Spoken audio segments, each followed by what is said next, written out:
Hello hello मेरे प्यारे दोस्तों। तो जैसा कि मैंने आपको प्रॉमिस किया था कि हनोई ट्रेन स्ट्रीट का एक कंप्लीट व्लॉग बना के आपके साथ शेयर करूंगा। तो जी 11 अगस्त शाम 7 बजे हम पहुंच गए हनोई के ट्रेन स्ट्रीट। ये हनोई की ओल्ड क्वार्टर्स पे लोकेटेड है और हमारे होटल से मुश्किल से 10 मिनट के डिस्टेंस पे था। तो जैसा कि आप देख रहे हैं हमें पकड़ के ये भाई अपने कैफे में लेके आया था। और कुछ इसी तरह से आपको ये ट्रेन स्ट्रीट पे यहाँ के वेंडर्स और कॉफी ओनर्स पकड़ पकड़ के अपने कैफेज में लेके जाएंगे। तो ये आपको पकड़ के लेके तो अपने कैफे में ये बोल के जाएंगे कि बस ट्रेन आने वाली है, आइए बैठिए हमारे कैफे में, और ये सबसे क्लोजेस्ट है ट्रेन के। बट ऐसा होता नहीं है। हाँ, ये जरूर था कि हमारा वाला जो कैफे ओनर था उसका कैफे जो था वो सबसे पहला कैफे था इस ट्रेन स्ट्रीट का। तो जी हनोई ट्रेन स्ट्रीट का कंस्ट्रक्शन 1902 में हुआ था। और उससे लेके आज तक ये स्ट्रीट एक लिविंग हेरिटेज बन चुकी है, जहां पर घर, छोटे छोटे कैफेज और local life literally railway tracks के दोनों साइड में बसे हुए हैं। यहाँ पर ट्रेन दिन में लगभग 10 बार निकलती है, जिसके टाइम्स एकदम फिक्स्ड है। कभी कभार ये 5 से 10 मिनट लेट भी होती है। यहाँ पर लोग दिन और रात दोनों टाइम आते हैं, बट रात के वक्त पे ज्यादा रौनक और चहल पहल होती है। तो अगर आप हनोई आ रहे हैं तो इस 2 मिनट के एक्सपीरियंस के लिए यहाँ आइएगा जरूर। इमेजिन आप एक छोटे से स्टूल्स पर वियतनामीज कॉफी और बियर पी रहे हैं और एक बड़ी सी ट्रेन आपसे सिर्फ कुछ इंचेस दूरी से निकल रही है। बहुत ही थ्रिलिंग एक्सपीरियंस होता है ये। तो ये वो कैफे था जहां हम बैठे थे और ये वहां का सबसे पहला कैफे था। तो हमारा ऑर्डर आ गया था और हम लगे अपनी ट्रेन का वेट करने। जो एक्चुअली तो हमारे कैफे ओनर ने बोला था कि 10 मिनट में आने वाली है, बट हमें वेट करना पड़ा लगभग 30-35 मिनट्स। और ये कैफे ओनर्स आपको बड़े ही अच्छे से सारी इंस्ट्रक्शंस देते हैं।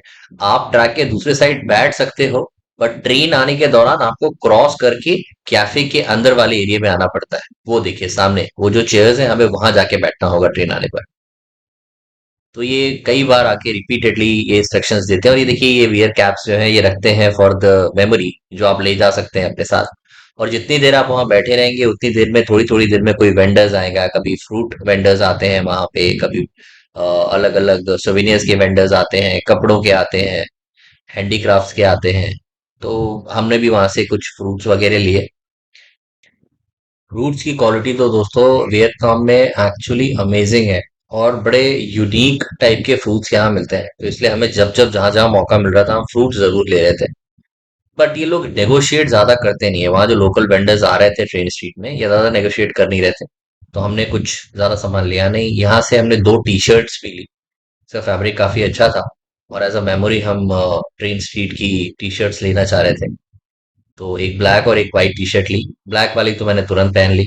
ये देखिए इसकी फिटिंग और इसका मटेरियल, क्लॉथ मटेरियल, फैब्रिक काफी अच्छा। भीड़ और चहल पहल अब तक, क्योंकि 7:15 7:30 बज चुके थे, तो काफी बढ़ गई थी। दूसरे कैफेज में भी काफी क्राउड बढ़ गया था। हम काफी देर से वेट कर रहे थे कि अचानक तभी उन्होंने बोला कि दूसरे साइड आ जाइए, ट्रेन का अनाउंसमेंट हो गया है। हमने खड़े होके देखा। दूसरे साइड मैंने पलट के देखा, मुझे तो दूर तक कोई ट्रेन दिखाई नहीं दी। तो थोड़ी देर वेट करने के बाद हम फिर से अपनी जगह पे जाके बैठ गए। हमारी तरह ये बहुत सारे लोग भी दूसरे कैफेज में ट्रेन का वेट कर रहे थे। लेकिन जैसा मैंने बोला दोस्तों, ये एक्सपीरियंस सिर्फ 2 मिनट का ही होता है ट्रेन का, बट इस 2 मिनट के एक्सपीरियंस के लिए लोग वहां आधे 1 घंटे बैठ के वेट करते हैं, जो कि बहुत ही थ्रिलिंग एक्सपीरियंस होता है। और आप बोर ना हो और कैफे से कुछ ना कुछ ऑर्डर करते रहें, इसलिए कैफे ओनर्स आपको अपने कॉन्वर्सेशन में एंगेज करके रखे रहते हैं। देखिए जैसे ये कैफे ओनर लगातार सोफे से बात कर रही थी और तभी एक्चुअली अनाउंस हुआ कि ट्रेन आ रही है। Here, here, here. The light. The light here. Yes, the train is here.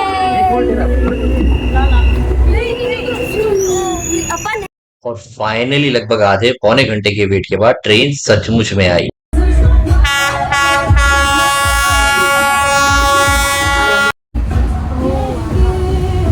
आदि पीछे, आदि पीछे, लोग पीछे।